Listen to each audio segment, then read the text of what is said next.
মানুষের মনোবৃত্তিগুলোকে প্রস্ফুটিত করে পরিপূর্ণ মানুষে পরিণত করে শিক্ষা। সেই শিক্ষাই আদিম সভ্যতা থেকে আমাদেরকে আজকে এই আধুনিক সভ্যতায় পরিণত করেছে। বিশ্বব্যাপী কোভিড-19 এই মহামারীতে আমাদের সেই সভ্যতার চাকায় থমকে আছে। এই থমকে থাকার সময়ে কেমন আছে আমাদের শিক্ষাঙ্গন? কুমিল্লা 24 টিভি আজকের আয়োজন আমাদের শিক্ষাঙ্গন। আজকের এই আয়োজনে অতিথি হিসেবে এসেছেন আমাদের কুমিল্লার অত্যন্ত পরিচিত এবং আমাদের শিক্ষাঙ্গনের অত্যন্ত পরিচিত মুখ। আমি প্রথমে আমাদের আজকের অনুষ্ঠানের অতিথিদেরকে পরিচয় করে দিচ্ছি। বামে আছেন আমাদের Comilla housing study school and কলেজের সম্মানিত অধ্যক্ষ জনাব জহুরুল আলম স্যার। তারপর আছেন কুমিল্লা সরকারি মহিলা কলেজের সম্মানিত অধ্যক্ষ জনাব জামাল নাসির স্যার। আমার একেবারে ডানে আছেন কুমিল্লার সোনা বাংলা কলেজের সম্মানিত অধ্যক্ষ জনাব সেলিম রেজা সৌরভ স্যার। এবং আমার সর্বশেষ আছেন কুমিল্লা শিক্ষা বোর্ডের সম্মানিত কলেজ পরিদর্শক জনাব জহুরুল ইসলাম পারভেজ স্যার। স্যার, আপনাদের সবাইকে স্বাগত আমাদের আজকের অনুষ্ঠানে। আপনাদেরকে শুভেচ্ছা। কেমন আছেন সবাই? হ্যাঁ, ভালো আছি, আলহামদুলিল্লাহ ভালো আছি। স্যার, আমরা একটা বিশ্বব্যাপী মহামারীর সময়টিতে আমরা অতিক্রম করছি। আপনারা জানেন যে গত 18ই মার্চ থেকে আমাদের শিক্ষা প্রতিষ্ঠানগুলো এক প্রকার বন্ধই আছে এবং অচল অবস্থায় আছে। সেই থেকেও আমরা আমাদের জায়গায় সাধ্যমতো চেষ্টা করছি আমাদের এই শিক্ষা ব্যবস্থাটিকে চালু রাখবার জন্য। আমাদের এই যে প্রয়াস, আমাদের এই দীর্ঘ এই সময়টিতে কেমন আছে আমাদের শিক্ষাঙ্গন? Sir Zahir sir. ধন্যবাদ। কুমিল্লা 24-কে ধন্যবাদ জানাচ্ছি এমন একটি আয়োজনের জন্য। আসলে চিরাচরিত আমাদের যে চেনা যে পরিবেশ ছিল শিক্ষা প্রতিষ্ঠানগুলোতে ছাত্রছাত্রীর কোলাহল উপস্থিতি, ক্লাসরুমগুলোতে আমাদের শিক্ষক বৃন্দরা পড়াশোনা করাতেন, এই পরিচিত পরিবেশ থেকে এখন আমরা অনেক বেশি দূরে আছি কোভিড-19 সার্কামস্ট্যান্সে। এখনকার এই শূন্য পরিবেশ, শূন্য শিক্ষাঙ্গন আমাদেরকে সবসময় বিচলিত করে অপরিচিত একটা পরিস্থিতিতে আমরা মোকাবেলা করছি। এই নতুন পরিস্থিতি আমরা অবশ্যই সত্যি যে অস্বস্তিতেই আছি। শিক্ষার্থীর যে পাঠদান যেমন হচ্ছে, তাদের সিলেবাস এখন আমরা শেষ করতে পারছি না, এবং এই অসমাপ্ত সিলেবাস আমাদেরকে সামনে কিভাবে আমরা সেটাকে কাভার করে নেব সেই নিয়ে তো আমরা দুশ্চিন্তা করছি, পরিকল্পনা করতে হচ্ছে, নতুন করে নতুন আঙ্গিকে আমাদেরকে ভাবতে হচ্ছে।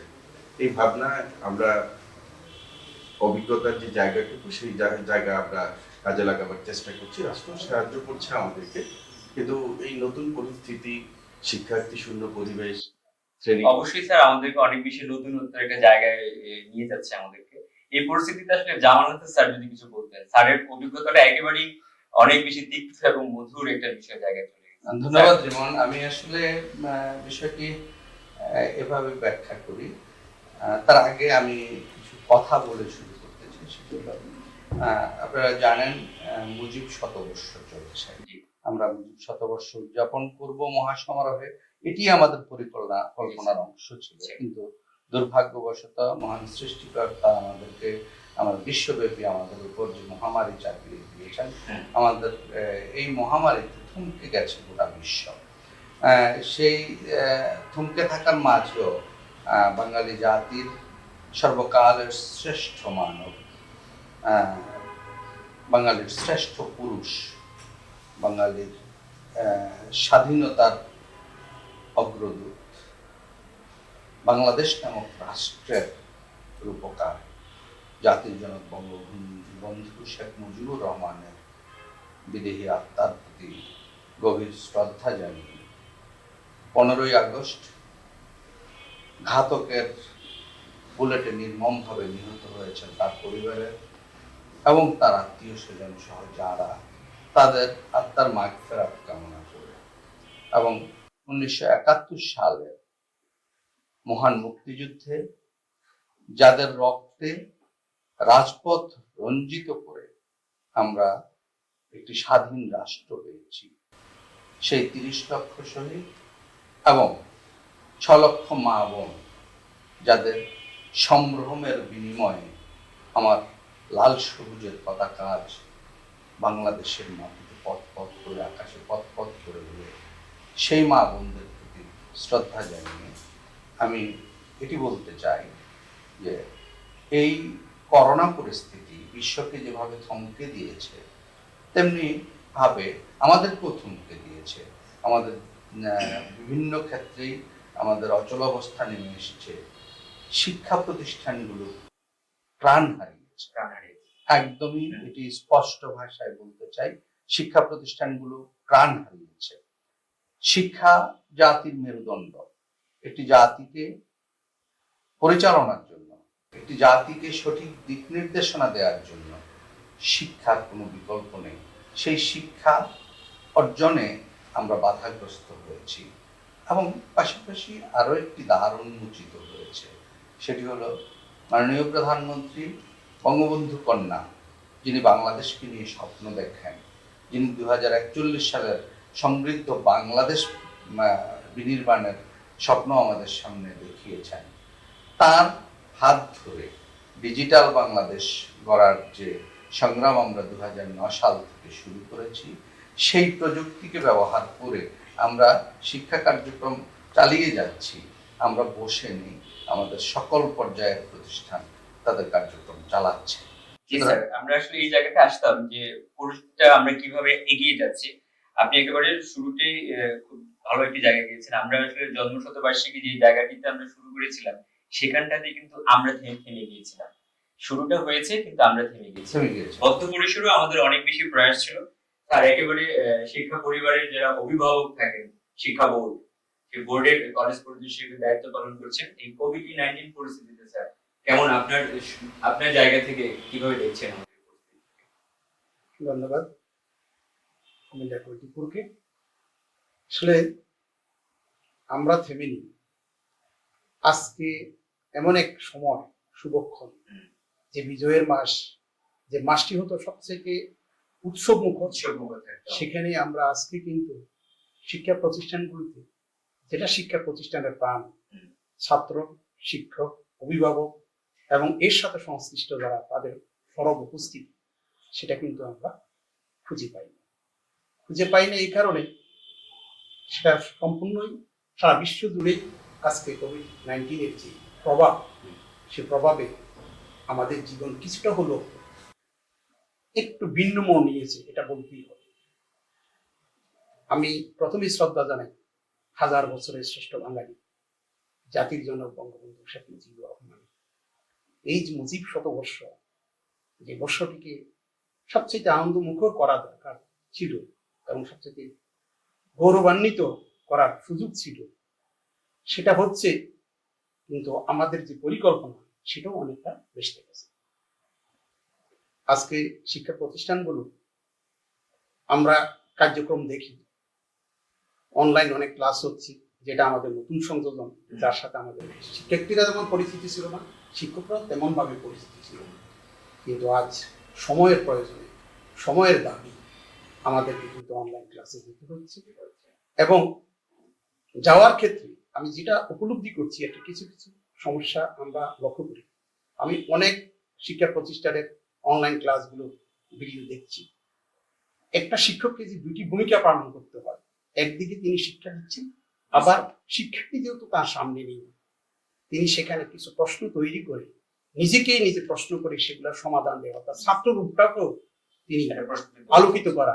সেই জায়গাতে আমাদের পুরো অভিজ্ঞতা নেই বলে অনেক ক্ষেত্রে কিছু ব্যর্থ হচ্ছে, কিন্তু তারপরেও ছাত্ররা যে কিছুটা উপকৃত হচ্ছে এবং শিক্ষার সম্পূর্ণ আলো থেকে দূরে থাকার কিছুটা হলেও তারা যে সংস্পর্শ পাচ্ছে এবং এর মাধ্যমে যে নিজেদেরকে সমৃদ্ধ করছে।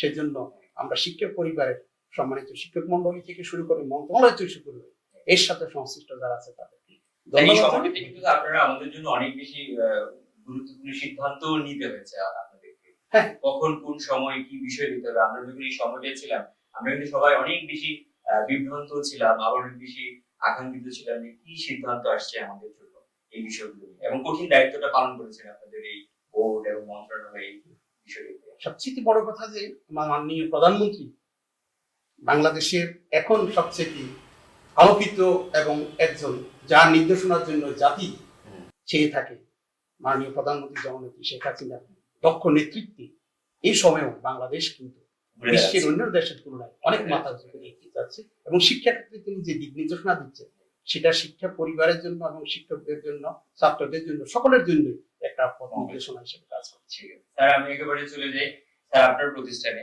যেখানে আসলে একদিন বন্ধ করলে আপনার প্রতিষ্ঠান থেকে অনেক বেশি আহ, কঠোর একটা অবস্থানে থাকে, মোবাইল ফোন নিয়ে আসা যায় না, এই ধরনের বিষয়গুলো কিন্তু আমরা কিন্তু শুনতাম যে এই বিষয়টি অন্তত এই প্রতিষ্ঠানগুলোতে খুব বেশি ইয়ে ছিল। এটাই আবার আমরা এখন উল্টো করছি। স্যার কেমন এই বিষয়? ধন্যবাদ কুমিল্লা 24 টিভি কর্তৃপক্ষকে অত্যন্ত প্রাসঙ্গিক এবং সময়োপযোগী একটি বিষয় আমাদের সামনে নিয়ে আসার জন্য, এবং আজকে এখানে যে বিজ্ঞ আলোচকগণ উপস্থিত আছেন আমার অত্যন্ত প্রিয় মানুষ, তাদেরকেও আমি আজকে শুভেচ্ছা জানাই, ধন্যবাদ জানাই। এবং এই করোনা মহামারী কালে আমরা কিন্তু অনেকটা বিচ্ছিন্ন জীবনযাপন করছি, আমাদের কিন্তু সরাসরি খুব একটা দেখা সাক্ষাৎ হয় না, ভার্চুয়ালি হয়তো আমাদের দেখা হয়, কিন্তু আজকে এই অনুষ্ঠানটি ধারণের জন্য আমরা এখানে একত্রিত হলাম, এটিও আমাদের জন্য অত্যন্ত একটি আনন্দের বিষয়।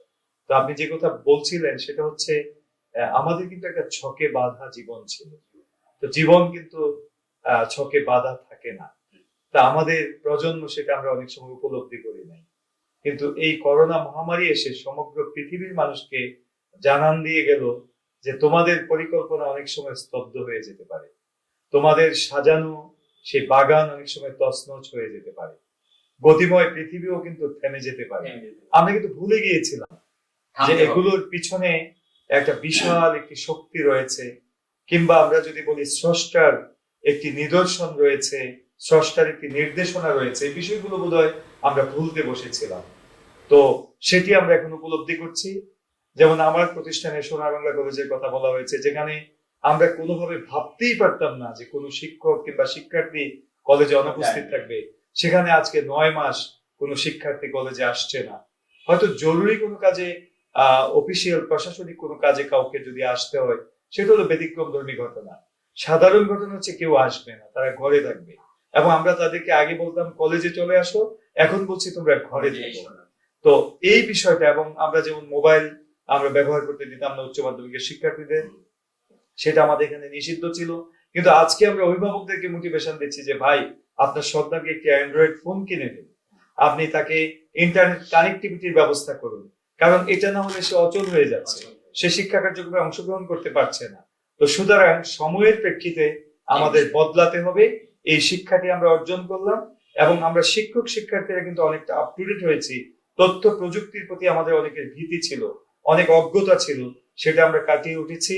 তবে আসার কথা, আমার আগে অনেক আলোচক বলেছেন যে বাংলাদেশের মাননীয় প্রধানমন্ত্রী, যিনি এই দেশটিকে একেবারে টেনে টেনে সামনের দিকে সমৃদ্ধির দিকে এগিয়ে নিচ্ছিলেন, তিনি কিন্তু দায়িত্ব নিয়েছেন। এই সংকটে অনেকেই বলেছিলেন যে আমরা এটি মোকাবেলা করতে পারবো না, আমাদের অর্থনীতি এত শক্তিশালী না, আমাদের স্বাস্থ্য ব্যবস্থা এতটা সাজানো না, উন্নত না, কিন্তু আমরা কিন্তু মোটামুটি প্রথম ধাক্কা কিন্তু সামলে উঠেছি। আমাদের দৃঢ় বিশ্বাস দ্বিতীয় ঢেউ বলি বা যাই বলি আমরা ইনশাল্লাহ কাটিয়ে উঠতে পারবো। কিন্তু আমরা শিক্ষা প্রতিষ্ঠানগুলোতে কিন্তু আমরা পরিকল্পনা করে আমাদের শিক্ষা মন্ত্রণালয়, আমাদের ডিজি অফিস, শিক্ষা বোর্ড, বিশেষভাবে শিক্ষা প্রতিষ্ঠান, আমাদের পরিচালনা পর্ষদ সহ সকলের সহযোগিতা নিয়ে আমরা কিন্তু ধাক্কাটি কাটিয়ে উঠেছি এবং শিক্ষা কার্যক্রমে কিন্তু আমরা ফিরে এসেছি। সুতরাং আমরা একেবারে বিচ্ছিন্ন এটা বলা যাবে না, আমরা আমাদের শিক্ষার্থীদের সঙ্গে আমরা যুক্ত আছি, আমরা কার্যক্রম চালিয়ে যাচ্ছি, হয়তো গতিময়টা কিছুটা বিঘ্নিত হয়েছে। স্যার বলছিলেন যে শিক্ষার্থীদের হাতে মোবাইল ফোন তুলে দিল এবং সেখানে ইন্টারনেটের কথা বলছি, আমরা অনলাইন ক্লাসের বিষয়টাতে আমরা আসছি, যেখানে আমাদের শিক্ষা পদ্ধতির মূল বিষয়টা হচ্ছে হাতে কলমে।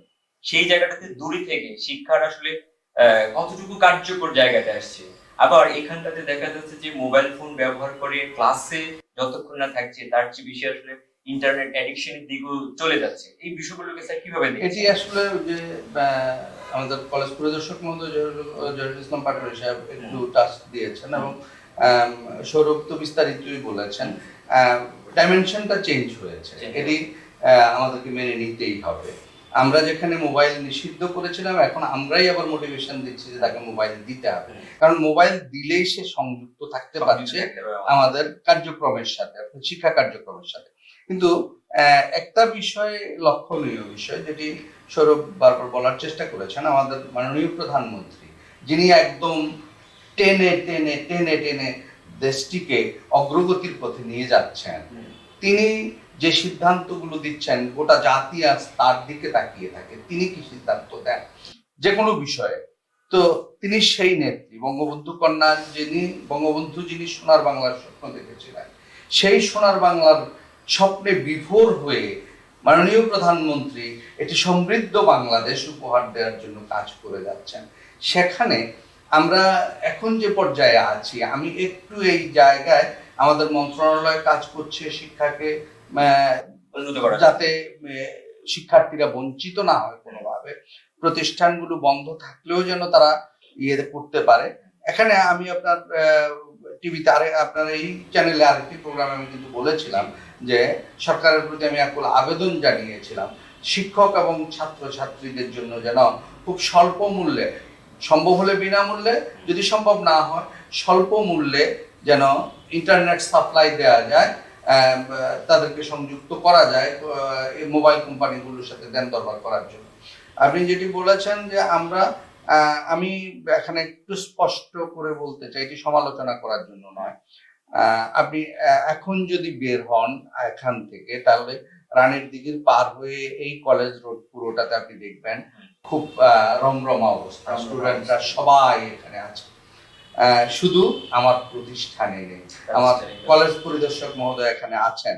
আপনি বিষয়টি একটু যদি খেয়াল করেন, আমরা চেষ্টা করেছি। আমার এখানে আমি যখন প্রথম শুরু করি 22 এপ্রিল অনলাইনে ক্লাস আপলোড দিয়ে, সরকারি সিদ্ধান্তটি 23 এপ্রিল ছিল। আমার একজন তরুণ শিক্ষক, বাংলার একজন লেকচারার শাহ আলম ভুইয়া, সে 22 তারিখে একটা ক্লাস আপলোড দিয়েছিল ফেসবুকে। তো তখন থেকে আমার কার্যক্রমটি শুরু হয়েছিল। তো প্রথম দিকে সৌরভ আমি 90% পর্যন্ত আমি হিসাব করে দেখেছি, 90% পর্যন্ত আমার স্টুডেন্টদের পার্টিসিপেশন ছিল। কিন্তু সকল আয়োজন সমাপ্ত করে আমি যখন ল্যাপটপ তৈরি করে লক্ষ লক্ষ টাকা খরচ করে ক্যামেরা কিনে যখন সব আয়োজন সম্পন্ন করে আমি যখন মোটামুটি প্রস্তুতি নিয়ে মাঠে নেমেছি, তখন এটির পার্সেন্টেজ চলে এসছে 30, 35, 40, হার্ডলি 40-এ। তাহলে ওরা কেন উৎসাহ হারাচ্ছে কেন? ওরা প্রতিষ্ঠানে আসতে পারছে না, বাট ওরা ঘরেও থাকছে না, ওদেরকে ঘরেও রাখা যাচ্ছে না। তো বিকল্প হিসেবে আমাদের যারা কোথাও যাচ্ছে, হ্যাঁ, না একটু পরিষ্কার বলে দিতে হবে, এটি বলতে হবে যে রিমন যেটি বলছে যে সবকিছুই খুলে গিয়েছে, আপনার টিউটরের হোমস গুলো খুলে গিয়েছে, পর্দার অন্তরালে কোচিং সেন্টার গুলো খুলে গিয়েছে নামে বেনাম, কিন্তু আমার গেটটি বন্ধ আছে আমার ছাত্রীদের জন্য। এটি বেদনাদায়ক কিনা আমি জানি না, আমি সেই অর্থে বলবো না, বাট আমার মনে হয় যেহেতু সবকিছু খুলেই গিয়েছে এবং আমরা এটিও নিশ্চিত এই করোনা প্যান্ডেমিককে সাথে নিয়ে আমাদেরকে এগুতে হবে। একটু আমাকে শেষ করতে একটু সময় নিব। আমি এটি 2023 সালের আগে পরিপূর্ণভাবে ভ্যাকসিন পাওয়া যাবে না, এটিও মোটামুটি বিশেষজ্ঞগণ নিশ্চিত করছেন। তো এই সমস্ত অবস্থায় আমরা কতদিন প্রতিষ্ঠানগুলো বন্ধ করে রাখবো?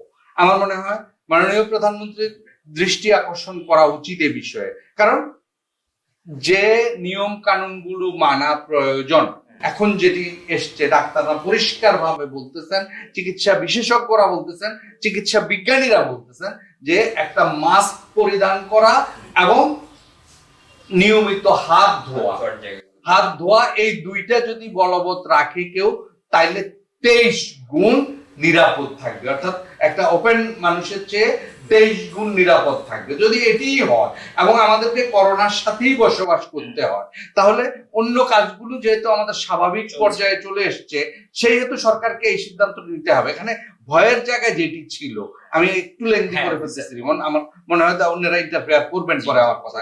ভয়ের জায়গা যেটি ছিল সেটি হলো যেহেতু শিক্ষা প্রতিষ্ঠান, এখানে সেই বাচ্চা থেকে শুরু করে কিশোর এবং যুবকরা পর্যন্ত সংশ্লিষ্ট, এখানে যেহেতু গ্যাদারিংটা বেশি হবে তাহলে ছড়ানোর সম্ভাবনাটা বেশি থাকে।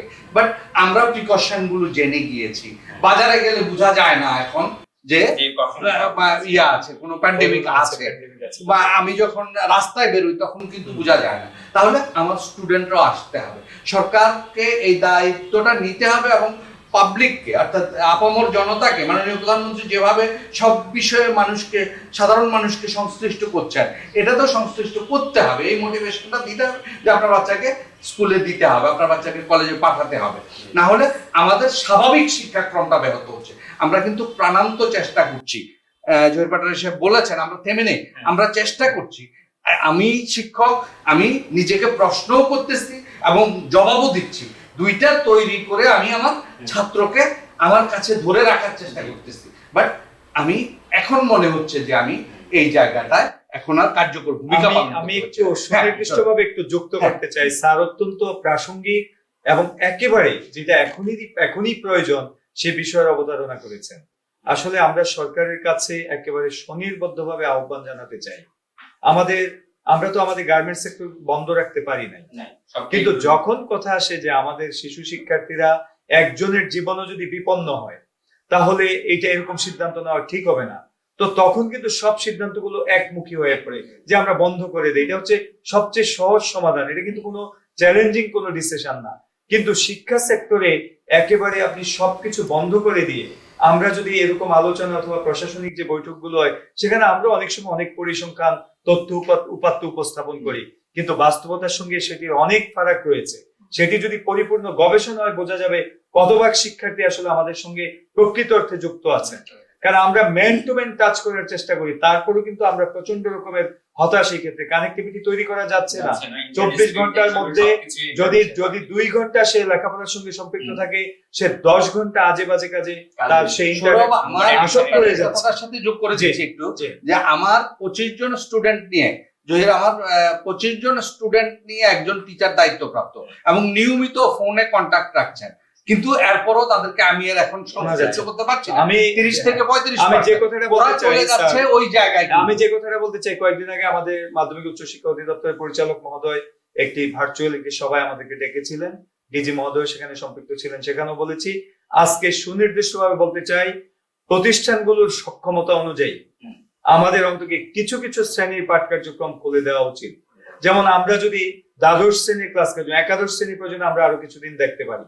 আমরা যদি ইন্টারমিডিয়েট সেকেন্ড ইয়ার যাদের এতদিনে টেস্ট পরীক্ষা, হ্যাঁ, তাদের ফর্ম ফিল আপ শুরু হয়ে যেত ডিসেম্বরের শুরুতে, নভেম্বর মাসে আমরা টেস্ট পরীক্ষাগুলো কমপ্লিট করে ফেলতাম, তারা 1 এপ্রিল থেকে তাদের পরীক্ষা শুরু হয়ে যেত। এখন আমি পরীক্ষা কতদিন পিছাবো? এসএসসি পরীক্ষা ফেব্রুয়ারির 1 তারিখে শুরু হওয়ার কথা ছিল, তাহলে এতদিন তাদের ফর্ম ফিল আপ হয়ে তারা কিন্তু চূড়ান্ত পরীক্ষার্থী হিসেবে তারা কাজ শুরু করতো। এই ক্ষেত্রে যদি এসএসসি ক্যান্ডিডেট যারা মাধ্যমিক পর্যায়ে 10ম শ্রেণীর শিক্ষার্থী এবং যারা আমাদের কলেজে দ্বাদশ শ্রেণীর শিক্ষার্থী, অন্ততপক্ষে ওই 2টি শ্রেণীর কার্যক্রম খুলে দেওয়া উচিত। প্রতিষ্ঠানগুলো, শিক্ষা প্রতিষ্ঠানগুলো তার গভর্নিং বডি, পরিচালনা পরিষদ, প্রশাসনের সাথে তারা একটি আলোচনা করে একটি সুন্দর পরিবেশ তৈরি করে, প্রয়োজনে আমরা অর্ধেক শিক্ষার্থীকে একদিন আনবো, সামাজিক দূরত্ব মেনে আমরা বসাবো। আমাদের বিশাল কলেজ পড়ে আছে, হ্যাঁ, আমাদের হাজার হাজার শিক্ষার্থী বসানোর ব্যবস্থা আছে, গ্রুপ ওয়াইজ আমরা আনতে পারি। সুতরাং আমরা এইভাবে যদি শিক্ষা কার্যক্রম শুরু না করি তাহলে কিন্তু ভবিষ্যতে জাতিকে মাসুল দিতে হবে। কারণ এই অটোপাস কিংবা এই জাতীয় শ্রেণীকক্ষবিহীন এই যে লেখাপড়া, এগুলোর মাধ্যমে কিন্তু খুব বেশি আলোকিত প্রজন্ম তৈরি করা যাবে না। এখানে আরো একটা যে সমস্যা, দীর্ঘমেয়াদে যদি আমরা বাচ্চাদেরকে স্কুলের বাইরে, কলেজের বাইরে রেখে দিই, এরপর একটা সার্টেন স্টেজের পরে যদি গভর্নমেন্ট ঘোষণাও দেয় যায় ওরা আসুক, অনভ্যস্ততার কারণে তারা অভ্যস্ত হইতে একটা দীর্ঘ সময় লেগে যাবে। ইভেন মেয়েদের এটা আপনারা খেয়াল করেছেন কিনা, মেয়েদের ঝরে পড়া বিয়ে হয়ে যাওয়ার হার বেড়ে গেছে, অনেক বেড়ে গেছে। হলো বিয়ের হার যে বাংলাদেশে এই করোনাকালীন সময়ে কি পরিমাণ বেড়েছে, এটি মানে অচিন্তনীয় একদম। এই বিষয়গুলো কিন্তু আমাদের খেয়াল রাখতে হবে। দ্রুতই বাচ্চাদেরকে স্কুল কলেজ মুক্ত করে দিতে হবে। আমাদের সম্মানিত 3 জনই 3টি প্রতিষ্ঠানের অধ্যক্ষ, ওনাদের আপনিও একবারে এখন একবারে আমি মনে করবো যে একবারে যাচাই করা যে অভিজ্ঞতা, সেই অভিজ্ঞতার তাজা অভিজ্ঞতা উপরে দিয়ে এখানে কথাগুলো বলেছেন, আমি ধন্যবাদ জানাই ওনাদেরকে।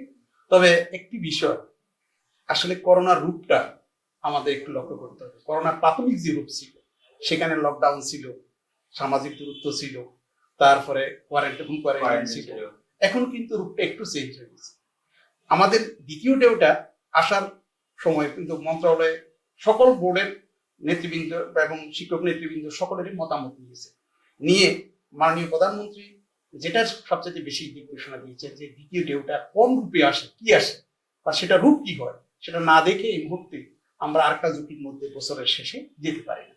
কিন্তু আমরা যতটুকু জানি মন্ত্রণালয়, ডিজি অফিস এবং সরকারের উচ্চ পর্যায়েও এই সিদ্ধান্ত আছে যে আগামী বছর থেকে, এই বছর যেভাবেই গেছে আগামী বছর থেকে নিশ্চয় সরকারের একটা উন্নত পরিকল্পনা আছে কিভাবে আমরা এই ঘাটতিকে পুষিয়ে দিতে পারি এবং কিভাবে আবার ছাত্রদেরকে ক্লাস যে আমরা আগামী বছর নিয়েই কথা বলতেছি, এই বছর তো গেল। এটা অন্ততপক্ষে দশম শ্রেণী, দ্বাদশ শ্রেণী এবং অষ্টম শ্রেণী, পঞ্চম শ্রেণী ওদেরকে নিয়ে একটা স্পেশালি অ্যাডভাইস করতে হবে। স্যারের কথার সাথে একটু যোগ করি যে এখানে একটা গ্রুপ কিন্তু ইতিমধ্যে দিয়েছে যে আপনাদের পরীক্ষা পদ্ধতি কিন্তু 2022 সাল থেকে কিন্তু আমরা নতুন পদ্ধতি পাচ্ছি, অর্থাৎ ক্লাস 1 এবং ক্লাস 6 এর বই পাচ্ছি আমরা নতুন রূপে, এবং এখানে কোনো বিভাগ থাকবে না। জি স্যার, এই বিষয়গুলো নিয়ে আমরা আলোচনায় আসব এবং এই জায়গাটাতে। একটু সর্বশেষ কথা যেটা আমি বলবো স্যার, সবথেকে বড় যে কথা, বিয়ের পরিমাণ যেমন বাড়ছে, মেয়েদের ক্ষেত্রে আরেকটি জিনিস বা ছেলেদের ক্ষেত্রে যেটা বেড়েছে, যাদেরকে গার্ডিয়ানরা খুব সচেতন ভাবে বাসা থেকে বের হতে দিচ্ছেন না, অনেকটা মানসিক নির্যাতনের মতোই, তারা কিন্তু এখন নিউরোসিস পর্যায়ে বা সাইকিয়াট্রিক পর্যায়ে অনেক ধরনের একটা বিষয় আছে। মৃদু মনোবিকৃতি বা তীব্র মনোবিকৃতির একটা রূপ কিন্তু তাদের মধ্যে দেখা যাচ্ছে। অনেকে অসংলগ্ন আচরণ করছেন, অনেক বাচ্চার অভিভাবক আমাদেরকে এসে বলেন যে আমরা তার জোর করেও দূর রাখতে পারছি না। জোর করার বিষয় না, আপনি তাদেরকে একটু স্বাধীনতা দেন, আশেপাশে অন্তত হলেও যাওয়ার সুযোগ দেন। এই যে কঠোর নির্দেশনা মানতে গিয়ে নিয়ন্ত্রণ, তারা যে তাদের মনের বিরুদ্ধে সংগ্রাম করতেছে, এটাও কিন্তু সবচেয়ে বড় দেখার বিষয়। তাই এই একটা বিষয়টা আমরা করতে চাই স্যার, একেবারে জয় স্যার, যে কোভিড-19 পরিস্থিতি আমাদেরকে একবার চোখে আঙ্গুল দিয়ে দেখিয়ে দিয়েছে ডিজিটাল বাংলাদেশ কতটা যৌক্তিক। কারণ অনেকেই যখন ডিজিটাল বাংলাদেশ বলতো তখন অনেকের কাছে সমালোচনার একটা বিষয় ছিল, এটা আবার প্রয়োজন কি, এটা নতুনত্ব বিষয়টাতে। কারণ ডিজিটাল বাংলাদেশ হওয়াতেই কিন্তু আজকে আমরা যখন ঘরবন্দি হয়ে গেছি তখন আমরা প্রযুক্তির সহায়তা নিয়ে আমরা এই কাজগুলো করতে যাচ্ছি। সেক্ষেত্রে শিক্ষকরা যে নতুন ভাবে এই প্রযুক্তির সাথে যুক্ত হবে সেটা কেমন ছিল, আপনি শিক্ষক নেতা হিসেবে? ধন্যবাদ। ডিজিটাল বাংলাদেশ নিয়ে যখন জননেত্রী শেখ হাসিনা প্রথম 2008-এ ওনার নির্বাচনী কর্মসূচি দেন এবং নির্বাচনী বিজয়ী হন, এটা নিয়ে সমগ্র বাংলাদেশের কিছু মানুষ অনেক ব্যঙ্গ হাসি তামাশাও করেছে এবং আমরা এগুলো দেখেছিও। কিন্তু ইতিমধ্যে আমরা দেখেছি যে সমগ্র বাংলাদেশ অলরেডি ডিজিটালাইজড, এবং এই ডিজিটালাইজেশনের সবচেয়ে বড় যে সুফলটা এবং এটার যে কার্যক্ষমতাটা সেটা তো আমরা দেখতে পাচ্ছি, যে সমস্ত বিশ্ব যেখানে থেমে যাওয়ার কথা ছিল কিন্তু থামেনি, সেটা কিন্তু ডিজিটালাইজেশনের কারণে। আমরা দেখছি যে আমাদের প্রধানমন্ত্রী, আমাদের রাষ্ট্রপতি, মাননীয় রাষ্ট্রপতি, ওনারা ওনাদের নিজস্ব বাসভবনে বসেই সমগ্র বাংলাদেশের প্রশাসনটা পরিচালনা করছে। মাধ্যমে এটা করছেন, আমরাও এটা আবার শুরু করছি এবং অলরেডি শুরু করে দিয়েছি। আমরা জুমের মাধ্যমে বিভিন্ন ভাবে নেটওয়ার্ক কানেকশনের মাধ্যমে আমরা তাদের শিক্ষার্থীর সাথে আমরা যোগাযোগ করছি, তারা তাদের বিভিন্ন পরামর্শ দিচ্ছি। অর্থাৎ আমাদের শিক্ষা কার্যক্রম এখানে অব্যাহত ভাবেই চলছে। সবচেয়ে বেশি যে সমস্যাটা জামাল হাসান স্যার একটু আগে বলেছিলেন, যেখানে অ্যান্ড্রয়েড সেট না থাকার কারণে অনেক শিক্ষার্থীর সাথে আমরা যোগাযোগ করতে পারিনি, কিন্তু আয়োজন কিন্তু সম্পূর্ণ। অভিভাবক, শিক্ষার্থী, তাদের হাতে যদি অ্যান্ড্রয়েড সেট গুলো থাকতো, নেটওয়ার্কিং ব্যবস্থাগুলো থাকতো, কানেকশন গুলো থাকতো, তাহলে আমরা খুব আরো সফলতার সহিত, দক্ষতার সহিত আমরা শতভাগ শিক্ষার্থীর কাছাকাছি যেতে পারতাম। তো এই ক্ষেত্রে আমি যেটা বলবো সেটা হলো যে ডিজিটালাইজ হয়ে গেছে। আমরা আজকে হয়তো ম্যানুয়াল বুকিং এর মাধ্যমে পড়ছি, ডিজিটাল ব্যবস্থাপনা ই বুকিং এর মাধ্যমে খুব দ্রুতই হতে চলে যাচ্ছে। বাংলাদেশ সরকার 41-এর যে কর্মসূচি, সেই কর্মসূচি বাস্তবায়নের পথে ই বুকিং এর সাথেও আমরা হয়তো সম্পৃক্ততা পেয়ে যাচ্ছি খুব দ্রুতই। তো এখন ডিজিটালাইজড হয়ে গেছে, আমরা ডিজিটালাইজেশনের মাধ্যমে আমরা এই কাজগুলো দক্ষতার সহিত করে নিতে হবে। আমাদেরকে দক্ষ হতে হবে, শিক্ষার্থী, অভিভাবক, তাদের জন্য যেমন ইন্টারনেট স্পিড যেটা আছে সেই স্পিড গুলোকে যদি আমরা ইনক্রিজ করতে চাই, বাড়াতে হবে। আজকের পত্রিকার হেডলাইন নিউজ কিন্তু এটা যে অলরেডি ব্রডব্যান্ডের স্পিডও কিন্তু নাই। এমনিতেই গ্রামে গঞ্জে কিন্তু নেট খুবই দুর্বল। গ্রামে গঞ্জের স্টুডেন্টদেরকে আমরা ইচ্ছে করতে পারছি না, ওদের আগ্রহ থাকার সত্ত্বেও, আমাদের আগ্রহ থাকার সত্ত্বেও আমরা কিন্তু সৌরভ পারছি না ওদেরকে ইনক্লুড করতে। কিন্তু এখন জাতীয়ভাবেই দেখা যাচ্ছে, আজকে হেডলাইন নিউজ হয়েছে আজকের পত্রিকা, যে মূল যেটি ব্রডব্যান্ড আমাদের যেটি সবচেয়ে লার্জেস্ট কোম্পানি, তারাও স্পিড দিতে দিতে পারছে। পারছে ইউজার বেড়ে গেছে সেই স্যার। user বেড়ে গেছে। আমাদের না, যে যে সময় সক্ষমতা, স্পিড বাড়ানো দরকার ছিল সেই সময় কমে যাচ্ছে, তখন কমে যাচ্ছে। কারণ এখন এটা প্রয়োজন খুবই বেশি। স্যার আমরা একেবারে একটা সেটা করা নতুন যাচ্ছে। পরিবেশে স্যার আপনার কাছে যাচ্ছি। আমাদের শিক্ষা সংস্কৃতিতে পরীক্ষা একটা অনেক বড় একটা বিষয়ের ভূমিকা রাখে, যে আমাদের মানসিকতাটা এমন দাঁড়িয়েছে যে পরীক্ষাটাই আমাদেরকে তখন পড়ার জন্য মনোনিবেশ করে, পরীক্ষাটাই আমাদের অনেক কিছু সুযোগ তৈরি করে দেয়। এই বিষয়টির ক্ষেত্রে আমাদের সামনে আরেকটি পরীক্ষা, আমাদের ন্যাশনাল পরীক্ষা রয়েছে, এবং পিছনে একটি পরীক্ষাকে অটোপাস দিয়ে দেওয়ার বিষয় ছিল। স্যার এই অটোপাস যারা পেয়েছে এবং যারা সামনে আসবে তাদের জন্য এই বিষয়গুলো কেমন হতে পারে স্যার? আমি একেবারে স্পষ্টভাবেই বলতে চাই, সেটি কারো সমালোচনা না। এই যে অটোপাসের যে সিদ্ধান্তটি, সেই সিদ্ধান্তটি আমাদের বাংলাদেশের শিক্ষা ক্ষেত্রে খুব ভালো দৃষ্টান্ত স্থাপন করেনি। এটা ব্যক্তিগতভাবে আমার অভিমত হচ্ছে এটাকে ভিন্নভাবে আমরা সমাধান করতে পারতাম। করতে পারে যেমন আমাদের প্রায় 13 লাখ পরীক্ষার্থী ছিল উচ্চ মাধ্যমিক পর্যায়ে, এখানে 3টি গ্রুপ, গড় করলে 4.5 লাখ পরীক্ষার্থী। সারা বাংলাদেশে যেখানে সবকিছু চলছে, সেখানে আমরা যদি 3টি গ্রুপে আলাদা আলাদা পরীক্ষা নিতাম, সেখানে 1300 নম্বরের পরীক্ষাকে চাইলে তো আমরা 600-700 নম্বরে নিয়ে আসতে পারতাম। বাংলা ফার্স্ট পেপার সেকেন্ড পেপারে আমরা 100 নম্বরের পরীক্ষা নিতে পারতাম। ফিজিক্স ফার্স্ট পেপার সেকেন্ড পেপারকে একসঙ্গে করে আমরা 100 নম্বরের পরীক্ষা নিতে পারতাম। সেভাবে যদি 7 দিনে 7টি পরীক্ষা আমরা নিতাম এবং প্রতি গ্রুপের পরীক্ষা একদিনে হতো, তাহলে আমাদের তো 3 ভাগের 1 ভাগ পরীক্ষার্থী আমরা বসাতে হতো পরীক্ষা কেন্দ্রে। তো আমার একটি পরীক্ষা কেন্দ্রে যদি আমি 500 পরীক্ষার্থী নিয়ে কাজ করি, সেখানে 500 পরীক্ষার্থীর তো একদিনে পরীক্ষা থাকতো না, সেখানে থাকতো 150 কিংবা 200 পরীক্ষার্থীর পরীক্ষা। আমি সামাজিক দূরত্ব মেনে 3 বেঞ্চ পর পর পরীক্ষার্থী বসিয়েও কিন্তু আমি পরীক্ষাটা নিতে পারতাম। তো এই ঝুঁকিটা কিন্তু আমাদের নেওয়া দরকার ছিল। আমি জানি না ঊর্ধ্বতন কর্তৃপক্ষ কিভাবে সিদ্ধান্ত নিয়েছেন, এটা ভালো হয়নি। এবং বিশেষভাবে আমি যাদেরকে নিয়ে কাজ করেছি 2 বছরের কঠোর পরিশ্রমের পরে, আমার সহকর্মীরা, আমার শিক্ষার্থীরা মারাত্মকভাবে আমরা মনোকষ্ট পেয়েছি। আমরা চাইনি এরকম অটোপাস, কিন্তু এটা আমাদের ঘাড়ে চেপে বসেছে। তো যাই হোক, পিছনের কথা বলে তো লাভ হবে না, কিন্তু সামনের দিকেও আজকে যারা এসএসসি পরীক্ষার্থী তারা কিংবা কিছু অভিভাবক কিন্তু এই কথাগুলো বলছে, কারণ একটি শ্রেণী কিন্তু সুযোগটা নিতে চায়, কিন্তু সেটার যে ভবিষ্যতে সেটার কি এফেক্ট হবে এটা কিন্তু আমাদের মাথায় রাখতে হবে। আজকের দিনটা কিন্তু শেষ দিন না, সুতরাং একটি প্রজন্মকে কিন্তু আমরা প্রশ্নবিদ্ধ করতে পারি না।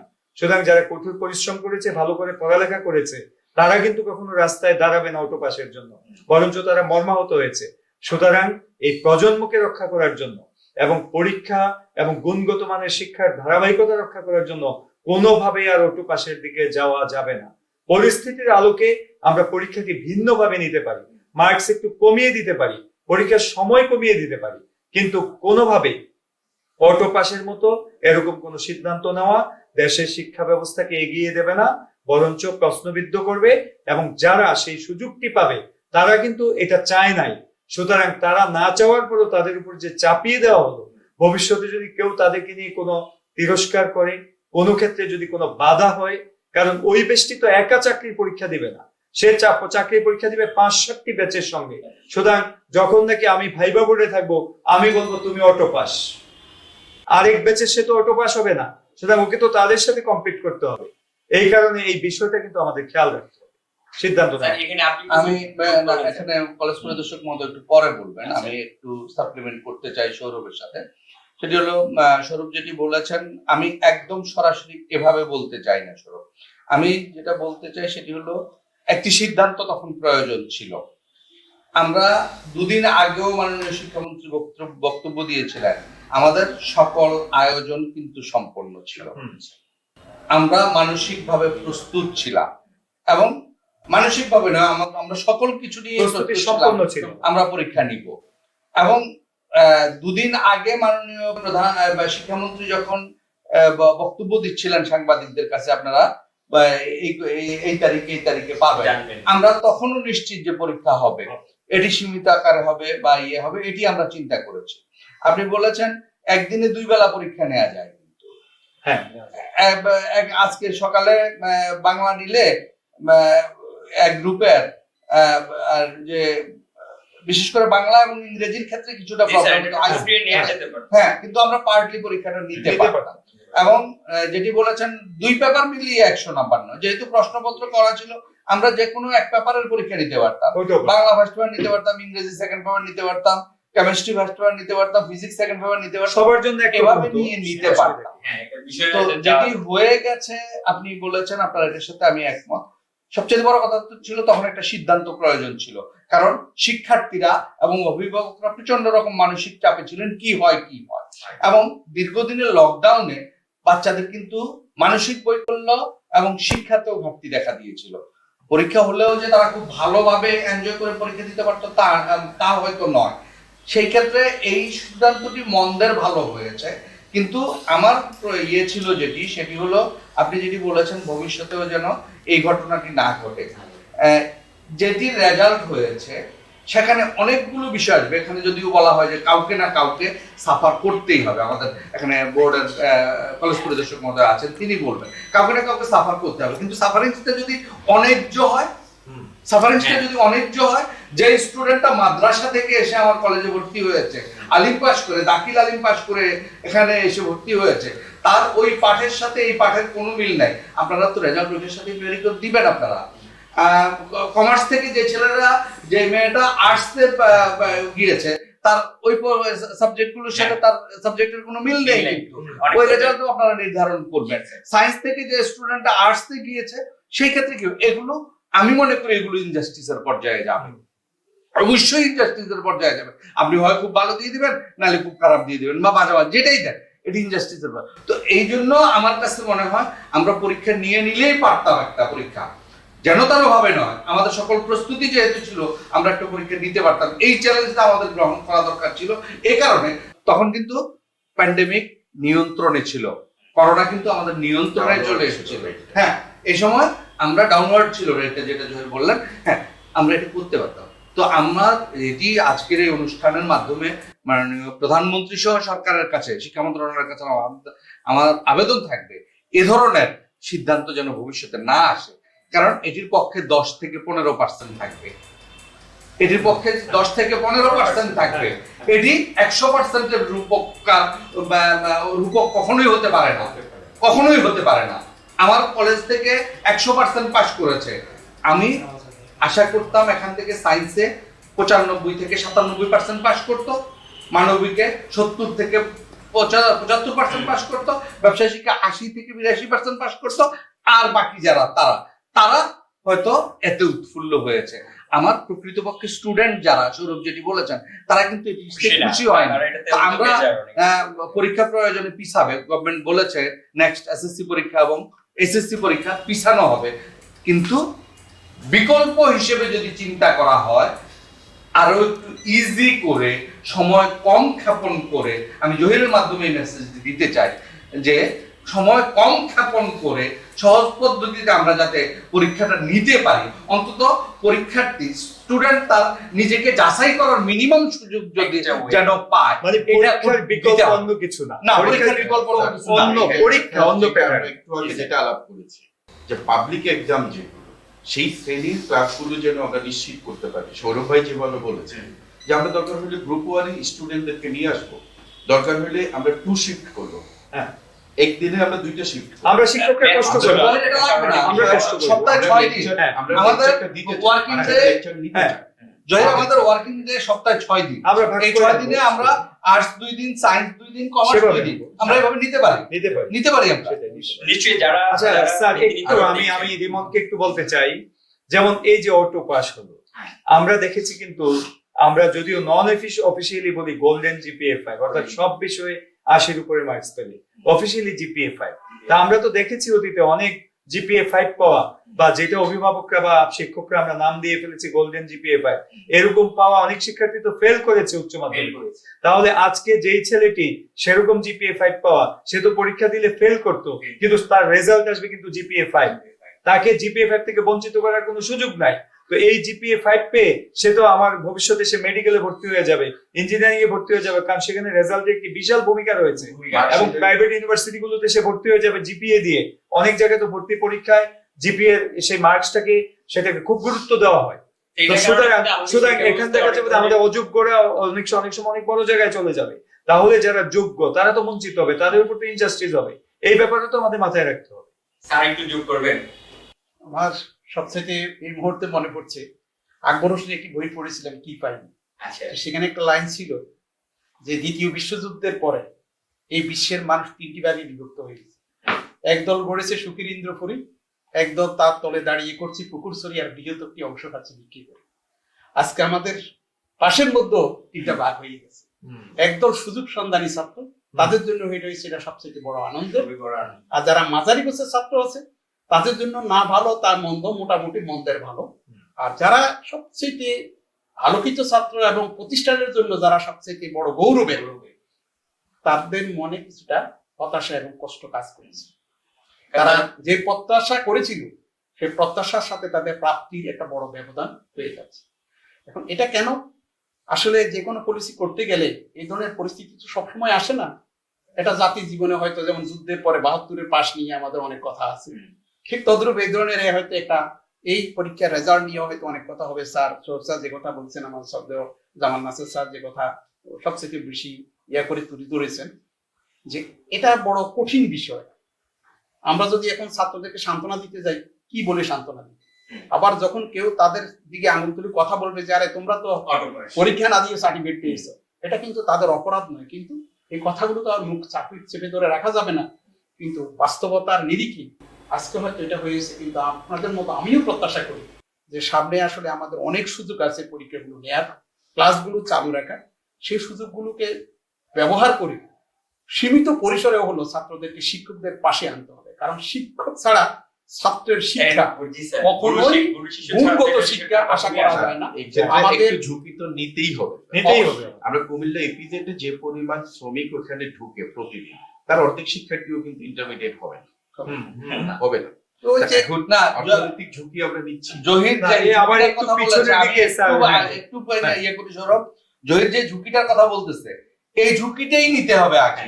আমার শ্রমিক সবার আগে অর্থনীতির চাকা সচল রাখার জন্য, আর এই ঝুঁকিটা নিতে হবে জাতির কারিগর সৃষ্টি করার জন্য। স্যার আমি একটু সংযোজন করতে চাই। আজকে স্যার আমি একটি প্রোগ্রামে ছিলাম, সেখানে আমাদের রোভার স্কাউট মাস্ক বিতরণ করছিল। সেখানে কিছু শিক্ষক আমার সঙ্গে এসেছিলেন, তারা আমাকে একটি রিপোর্ট দেন বেশিরভাগ গ্রামে গঞ্জে স্কুল পর্যায়ে প্রায় অনেক শিক্ষার্থীরাই কিন্তু প্রাইভেট টিউটরের কাছে যাচ্ছে। এবং তিনি বললেন যে অনেক খুপড়ি ঘরে ছোট ছোট রুম ভাড়া নিয়ে আড়ালে আবডালে পর্দার অন্তরালে সেই শিক্ষার্থীরা কিন্তু টিচার কিন্তু পড়াচ্ছেন টাকার বিনিময়ে। তারা কিন্তু তারা যে শিক্ষক, তারা যে আমাদের মতো শিক্ষক এরকম না, তারা কোনো সরকারি বেসরকারি কলেজের শিক্ষক এরকম না। অনেক শিক্ষার্থী যারা অনার্স পড়ছে বা বিভিন্ন লেভেলে পড়ছে, তারা কিন্তু বেকারত্বের জীবন কাটানোর জন্য তারা কিন্তু এরকম শিক্ষার্থী পড়াচ্ছে। অভিভাবকতা আমরা আমাদের দায়িত্ববোধের জায়গা থেকে আমরা হয়তো বলছি যে না আমরা এভাবে পড়াবো না, কিন্তু ওই ছাত্ররা কিন্তু বসে নাই, তারা কিন্তু পড়াচ্ছে, অভিভাবক কিন্তু তাদের কাছে পাঠাচ্ছেন। সেখানে কিন্তু এই যে খুপড়ি ঘরে গিয়ে গাদাগাদি করে সেখানে পড়ছে, সেই পরিবেশ কিন্তু আরো বিঘ্নিত হচ্ছে এবং করোনা ভাইরাস সংক্রমিত হওয়ার কিন্তু একটি আশঙ্কা তৈরি হচ্ছে। সেই ক্ষেত্রে যদি এই পরীক্ষার্থীদেরকে বিশেষভাবে যেমন পঞ্চম, অষ্টম, দশম এবং দ্বাদশ এদেরকে যদি আমরা শিক্ষা প্রতিষ্ঠানে নিয়ে আসতে পারতাম, শিফটিং করতাম, প্রয়োজনে সপ্তাহে 2 দিন আসবে, সেইভাবে যদি আমরা তাদেরকে নিয়ে শিক্ষক এবং শিক্ষার্থীর মধ্যে একটি সেতুবন্ধন তৈরি করতে পারতাম, আমার শিক্ষার্থীরা ভালো থাকতো এবং স্বাস্থ্যবিধি অনুসরণের ক্ষেত্রে তাদেরকে উদ্বুদ্ধ করতে পারতাম, বাধ্য করে আমরা মাস্ক পরাতাম, হাত ধোয়ার প্র্যাকটিস করিয়ে দিতাম এবং তাদেরকে প্রয়োজনে আমরা অন্যান্য বহুবিধ তাদের মনোবৈকল্য রোধে, যে মানসিক যাতে অশান্তি না হয় এবং এই যে বাল্য বিবাহ হয়ে যাচ্ছে এবং অনেকে অসুস্থ, এমনকি আত্মহত্যা পর্যন্ত করছে কেউ কেউ, তো সে বিষয়গুলো রোধ করার ক্ষেত্রে আমরা শিক্ষকরা কিন্তু একটা গুরুত্বপূর্ণ ভূমিকা রাখতে পারতাম যদি শিক্ষার্থীদেরকে আমাদের কাছে আসার যদি সুযোগ করে দিত সরকার, এটা কিন্তু আমরা পারতাম।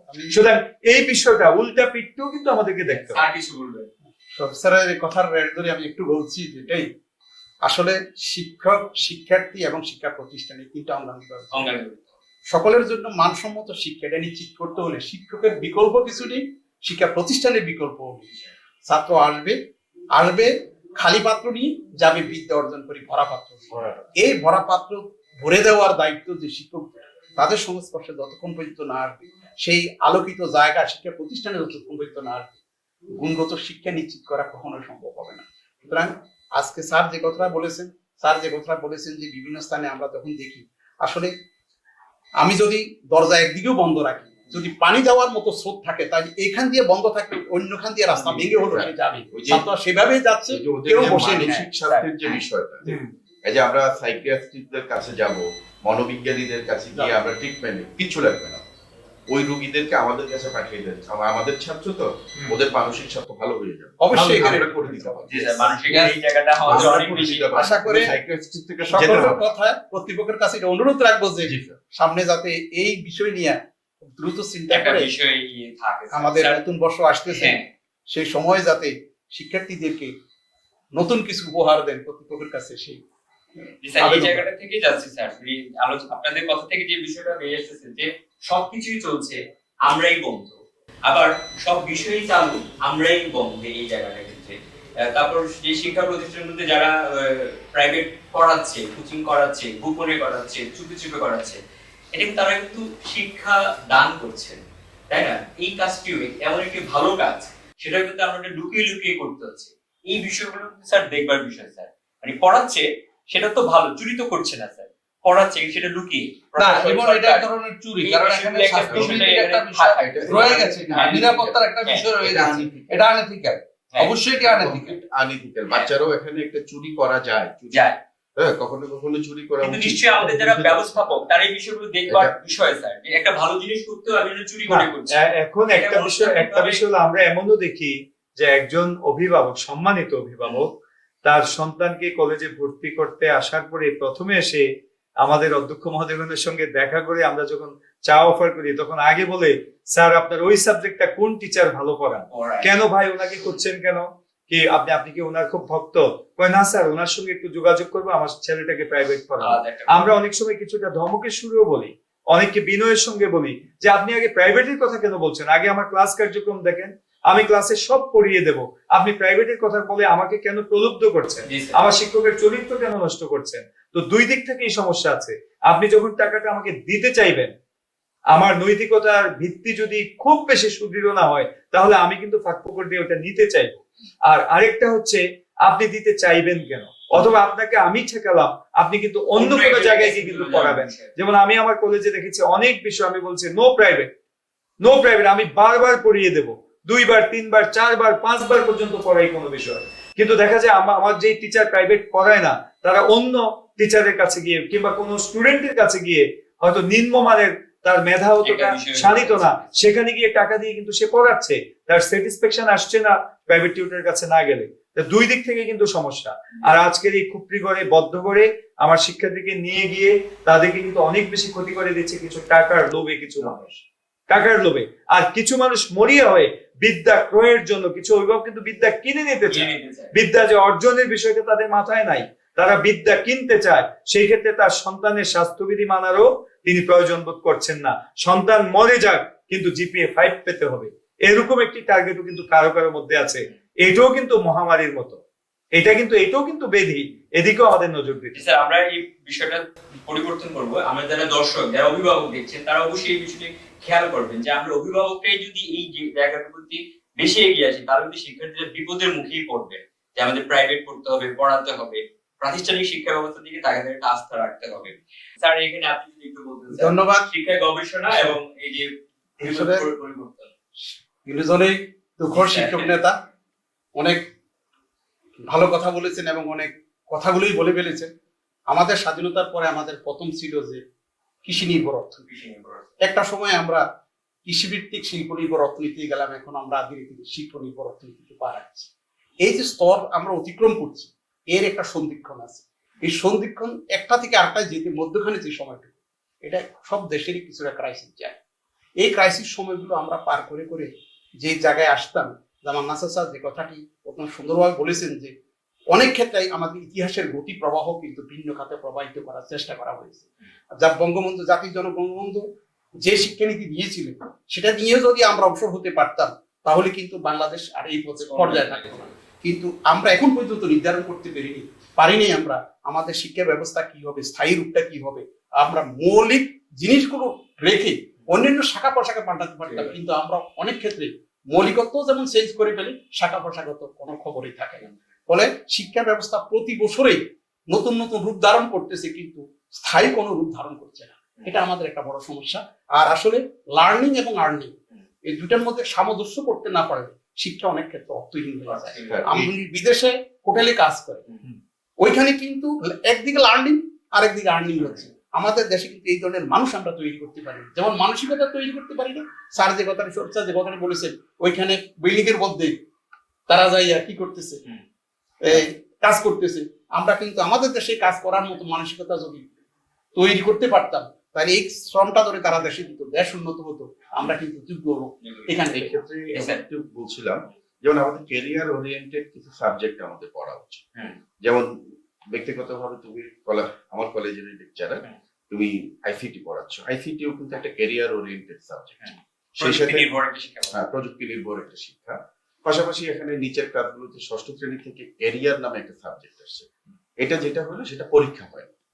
এখন পরীক্ষা যে হয় না, পরীক্ষা না হওয়াতে বাচ্চারাও করে না, আমরা একটু কম এমফেসাইজ করি সাবজেক্টের উপরে। এইটাকে পরীক্ষা নেওয়া উচিত। আমি যেটা মাস্টার্স করার পরে আমি জানছি যে কি কি ওইখানে আমার যে প্রফেশনাল লাইফে যেতে বলে কি কি সোর্স আছে, কোন কোন জায়গায় আমি, সেখানে ষষ্ঠ শ্রেণীর বাচ্চারা জানার সুযোগ আছে যদি আমার পড়াবার সুযোগ থাকে। তাহলে এই সাবজেক্টগুলোর প্রতিও আমাকে অনেক বেশি নজর দিতে হবে। পরিবর্তন যদি আসতে হবে তাহলে প্র্যাকটিক্যাল পরিবর্তনটাই আমাদের আসবে, নিজ থেকে আসতে হবে। স্যার, আমরা একেবারে প্রাণবন্ত একটি আলোচনার ভিতর দিয়ে আমরা অতিবাহিত করলাম। একেবারে সময় আমাদের একেবারে শেষের দিকে, শেষ আপনারা বলবেন যারা আমাদের কুমিল্লা 24 এর দর্শক আছেন, আপনারা এতক্ষণ আমাদের শিক্ষাঙ্গনের বিভিন্ন দিকগুলো আপনারা দেখেছেন। আমরা একেবারে শেষ পর্যায়ে স্যার, আমরা যারা এই পুরো শিক্ষা পরিবারে, শিক্ষা ব্যবস্থার প্রাণ ভর হচ্ছে শিক্ষার্থী, তারা না থাকলে কিন্তু আমাদের শিক্ষা ব্যবস্থাই অর্থহীন। এই শিক্ষার্থীদের উদ্দেশ্যে স্যার যদি আগে কিছু বলতেন, তাদের উদ্দেশ্যে কিছু বলা, এই পরিস্থিতি এবং পরবর্তী পরিস্থিতি কি করবে তারা? শিক্ষার্থীদেরকে আমি এ কথাই বলবো, জীবনের প্রয়োজনীয় শিক্ষা, আমার শিক্ষার সাথে যদি জীবনের সম্পর্ক ঘটাতে না পারি, তাহলে সেই শিক্ষা অর্থহীন।